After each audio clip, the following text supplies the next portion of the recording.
The silence was so deep out there that you could hear your own heartbeat. No roads, no signals, no signs of life for over 400 miles.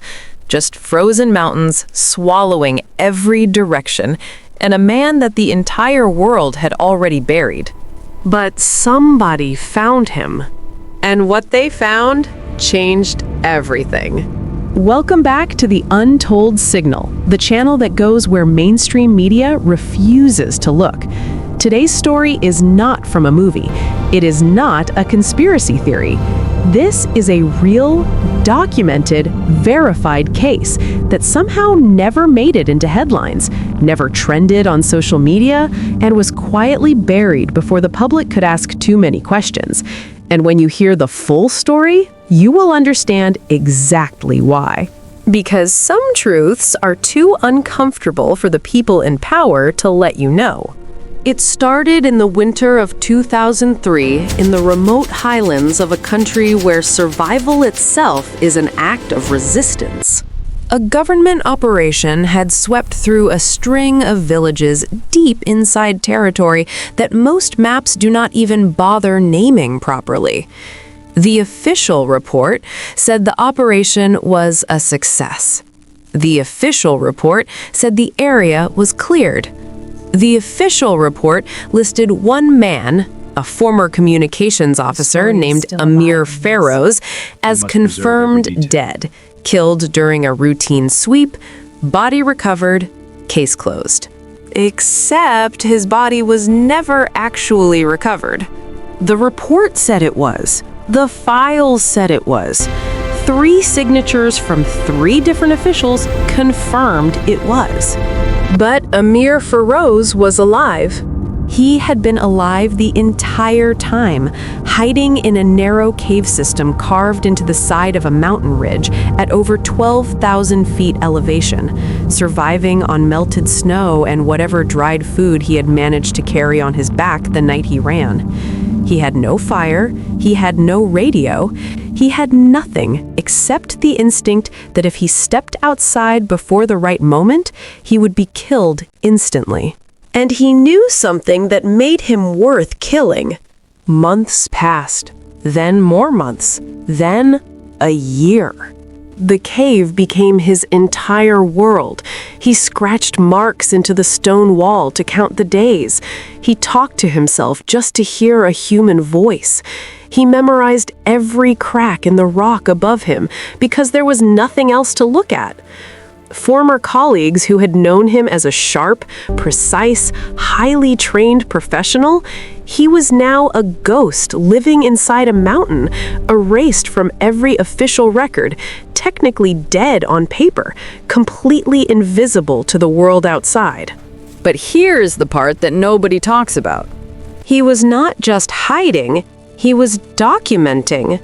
Before the sweep, Amir had quietly copied a set of internal communications, not because he planned to run, but because he noticed something deeply wrong in the orders passing through his station. Orders that contradicted the public mission. Orders that named civilians as targets under coded language.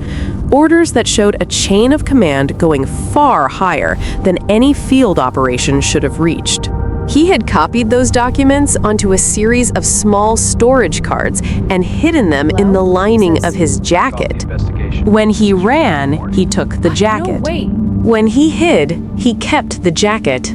For over 14 months, the most dangerous evidence in that entire region was sitting inside a cave at 12,000 feet, wrapped around the body of a man the government had officially declared dead. The discovery happened by accident, which is the way most real history actually unfolds. Take these. A local shepherd named Daoud, moving his flock through an unusual path because a rock slide had blocked his normal route, noticed something he had never seen before. A thin, almost invisible thread of smoke rising from a crack in the ridge. Not enough to see from a distance, not enough to attract attention from a patrol, but just enough that a man who had spent his entire life reading that mountain knew it was wrong. Daoud did not call anyone. Thank you. He did not have a phone. He climbed toward the smoke alone and found the entrance to the cave. What he found inside shook him deeply. A man barely recognizable as a man, skin stretched over bone, eyes sunken but intensely, unnervingly alert. A voice that had forgotten how to form sentences smoothly because it had been silent for so long. Daoud did not ask questions. He did not report it to authorities.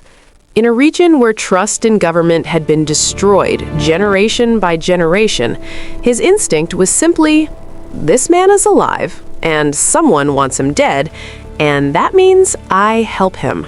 He brought food, he brought water. He came back 3 days later with more. He told no one.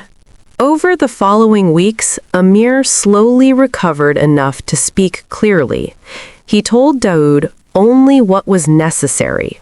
He told him that what he was carrying was dangerous. He told him that if the wrong people found out he was alive, both of them would disappear. Daoud listened, and then Daoud made a decision that, in retrospect, was either the bravest or the most reckless thing a person could do. He helped Amir get the documents out.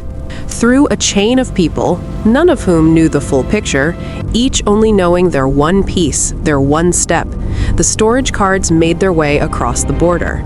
They moved through the hands of a trader, then a teacher, then a journalist working for a small regional outlet that had no political connections and no reason to be watched.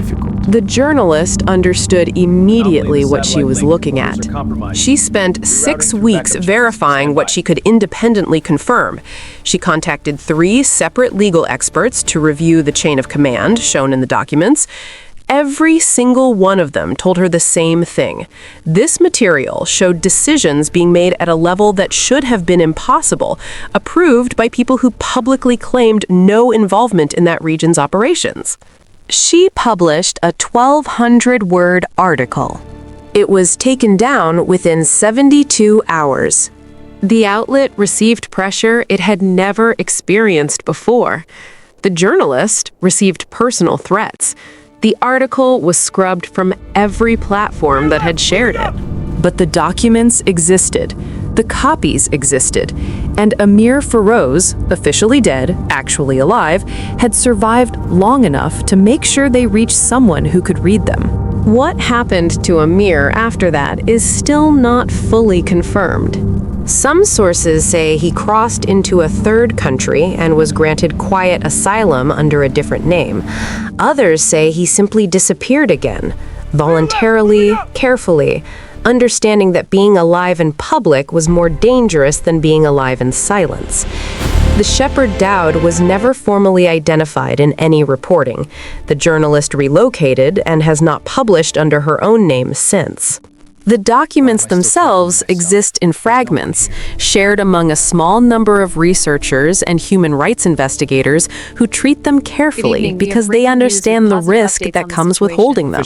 The official record still says Amir Feroz died in 2003.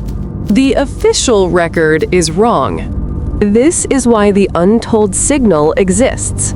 Not to sensationalize, not to exaggerate, but to look directly at the stories that powerful systems try very hard to make you forget, and to say clearly, in plain language, that forgetting is a choice and remembering is an act of power.